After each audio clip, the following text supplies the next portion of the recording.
देश के अंदर कोविड काल के बाद में लगातार इस तरीके के मामले सामने आ रहे हैं जिसको देख करके हर कोई आश्चर्यचकित हो रहा है और बहुत ज्यादा चौंकाने वाले मामले सामने आ रहे हैं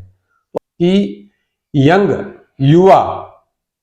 इस तरीके से हार्ट अटैक के अंदर अपनी जान गंवा रहे हैं, जो कि 30 से 35 साल की उम्र में है और हष्ट पुष्ट है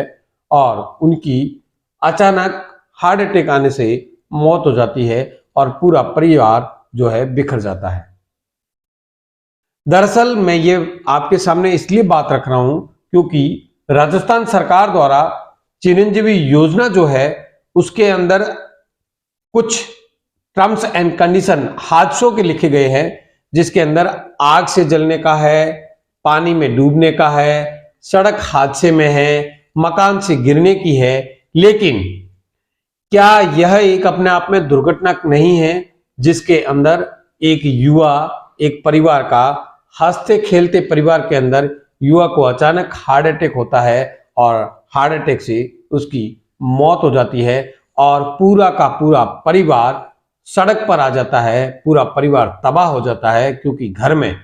कमाने वाला जो व्यक्ति होता है वह चल बसता है। परिवार के पूरे परिवार के लिए जहां दुखों का पहाड़ टूटता है, कई ऐसे बच्चे होते हैं जिनके पढ़ाइयां छूट जाती है क्योंकि घर में कमाने वाला जो व्यक्ति था उसको अचानक हार्ट अटैक हो गया है।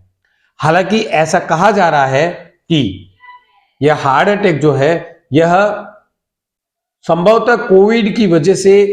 इंसान बहुत कमजोर हो चुका है, अंदर से बहुत कमजोर हो चुका है, इसी की वजह से यह हार्ट अटैक आ रहा है।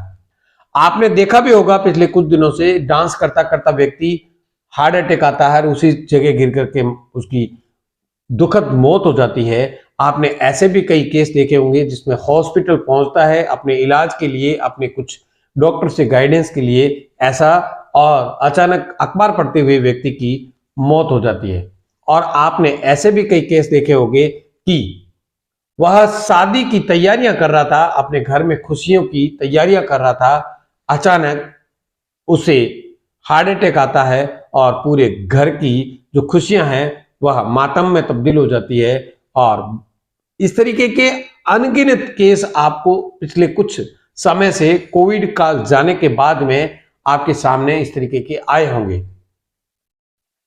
मैं यह सब इसलिए भी कह रहा हूं क्योंकि राजस्थान सरकार ने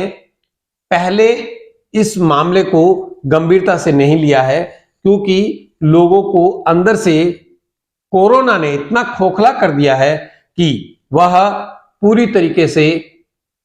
उसके जो अगर अपन ऑर्गन के वह बहुत कमजोर हो रखे हैं। पहले भी इस तरीके के केस आते थे, लेकिन पिछले कुछ समय से इस तरीके के हार्ट अटैक के, जिसे हम हृदयाघात कह सकते हैं, इतने बढ़ चुके हैं और इतने यंग युवा अवस्था में हृदयाघात आ रही है जिससे पूरा परिवार बिखर जाता है। ऐसे कुछ केस पिछले कुछ दिनों से मेरे सामने भी आए। एक बावड़ी का मामला आया जहां पर अपनी भतीजी की शादी के दौरान चाचा पूरी तैयारी कर रहे थे और वह पूरा दिन मेहनत कर करके और शादी की रस्में अदा हो और शादी शान से हो उसकी तैयारी कर रहे थे। अचानक उसको हार्ट अटैक होता है और उसी समय उसकी डेथ हो जाती है। उसकी उम्र कोई बहुत ज्यादा नहीं थी, 35 साल की उम्र थी और उसके घर में बारात गांव पहुंचने से 10 किलोमीटर पहले ही इस तरीके की एक सूचना मिलती है। और हालांकि पूरे परिवार ने, पूरे गांव ने इस बात को छुपाए रखना उचित समझा कि उसी समय, क्योंकि हॉस्पिटल ले जाया गया और वहीं पर उनकी शव को रखा गया, लेकिन पीछे बारात की रस्में की गई। हालांकि बारातियों को भी इस बात की जानकारी मिली, लेकिन ये सब मैं घटना इसलिए बता रहा हूं। अभी मेरे पास में एक कुछ जैसिंदर साइड से मामला आया जिसमें युवा 35 साल का था और उसके 2 मासूम बच्चे भी है और उसकी हार्ट अटैक से मौत हो जाती है। सबसे बड़ी बात यह कि जब राम रूठ रहा है तो उसमें सरकार को आगे आना चाहिए और आगे आने के साथ में इस जो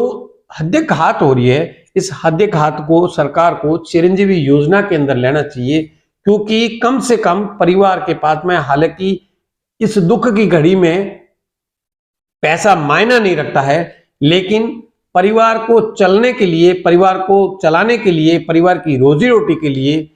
यह पैसे भी अपने आप में बहुत अहम होते हैं, क्योंकि अचानक पूरे परिवार को हाथ फैलाने की नौबत आ जाती है। तो ऐसे में मेरी, आप सब लोग जितने भी मेरे ये वीडियो देख रहे हैं, उस सभी लोगों से यह विनम्र अपील भी रहेगी कि अपने अपने स्तर पर जहां से हो सकता है सरकार तक इसकी बात पहुंचाई जानी चाहिए, क्योंकि चिरंजीवी योजना के अंदर अगर हृदय घात को शामिल किया जाएगा तो कम से कम 5 से 7 लाख रुपए तो उसको मिलेंगे, उस परिवार को रोजी रोटी चलाने। हालांकि कई ऐसे लोग भी होते हैं जिनके परिवार के अंदर पैसे की कोई कमी नहीं होती है, मैं ऐसा नहीं कह रहा हूं, लेकिन पैसा अपने आप में बहुत मायना रखता है। और मायना इसलिए भी रखता है क्योंकि अगर वो परिवार गरीब है तो उसको घर चलाने के लिए अगर 5-6 लाख रुपए मिल जाएंगे गवर्नमेंट की सहायता से, तो संभवतः वह परिवार, उसके बच्चे स्कूल जाने से, उनकी स्कूलें नहीं छूटेगी, उनको मजदूरी करने के लिए उन बच्चों को नहीं जाना पड़ेगा। तो मेरे पिछले कुछ दिनों में मैंने इधर उधर शादियों में भी मैं गया, जहां जाना हुआ वहां पर इस तरीके की वृतांत, इस तरीके की बातें, इस तरीके की घटनाएं सामने ऐसी आ रही है प्रतिदिन। पहले हम वर्षों में एक आधी बात सुनते थे कि उसको हृदयघात हुआ और अचानक मौत हो गई, लेकिन युवा अवस्था के अंदर 30 से 35 साल, 20 से 25 साल, इस तरीके के युवा जब अचानक उनको हृदयघात से मौत हो रही है, तो यह अपने आप में बहुत बड़ी दुर्घटना है। और इस दुर्घटना को सरकार को शामिल करना चाहिए, जिसमें उन्होंने चिरंजीवी योजना के अंदर सड़क दुर्घटना को माना है, पानी से डूबने को उसने दुर्घटना माना है, छत से गिरने को उन्होंने दुर्घटना माना है, आग से जलने से उसको दुर्घटना माना है। तो क्या ये अपने आप में उस पूरे परिवार के लिए, समाज के लिए दुर्घटना नहीं है? और क्या सरकार को इसके बारे में सोचना नहीं चाहिए? मेरी आप सबसे विनम्र अपील है कि जिस माध्यम से हो सकते हैं, जिस नेता के माध्यम से हो सकते हैं, आप ट्विटर अकाउंट, ट्विटर के माध्यम से कर सकते हो, आप फेसबुक के माध्यम से कर सकते हो, आप किसी भी माध्यम से मुख्यमंत्री को टैग कर इस पूरे मामले को उस मुख्यमंत्री तक पहुंचाए, ताकि अगर यह मामला चिरंजीवी योजना में आ सकता है तो हो सकता है संभवतः कुछ परिवारों को इस योजना से लाभ मिल सकता है। मेरा किसी भी इस वीडियो बनाने के पीछे किसी का दिल दुखाने का कोई मकसद नहीं था, न ही किसी की भावनाएं आहत करने का, लेकिन मैंने ऐसा पाया, मैंने ऐसा देखा कि जो हृदयघात है वह परिवारों के लिए बहुत बड़ा दुखों का पहाड़ है और बहुत बड़ी दुर्घटना भी है। तो ऐसे में सरकार को गंभीरता से इस विषय पे विचार कर करके इसको चिरंजीवी योजना के साथ परिवार को संबल देने के लिए शामिल करना चाहिए, ऐसी मेरी मांग है। धन्यवाद दोस्तों। अगर मेरी पूरी बात में आपको कोई भी बात गलत लगी हो तो माफ कर दीजिएगा, और अगर आपको लगता है कि मेरी बात में कहीं कुछ भी सच्चाई है तो एक बार इसको शेयर जरूर कर दीजिएगा, ताकि कई लोगों तक पहुंचे और यह बात सीएम राजस्थान सरकार तक पहुंचे और इस बात को चिरंजीवी योजना जो है उसको इसमें शामिल किया जाए। धन्यवाद।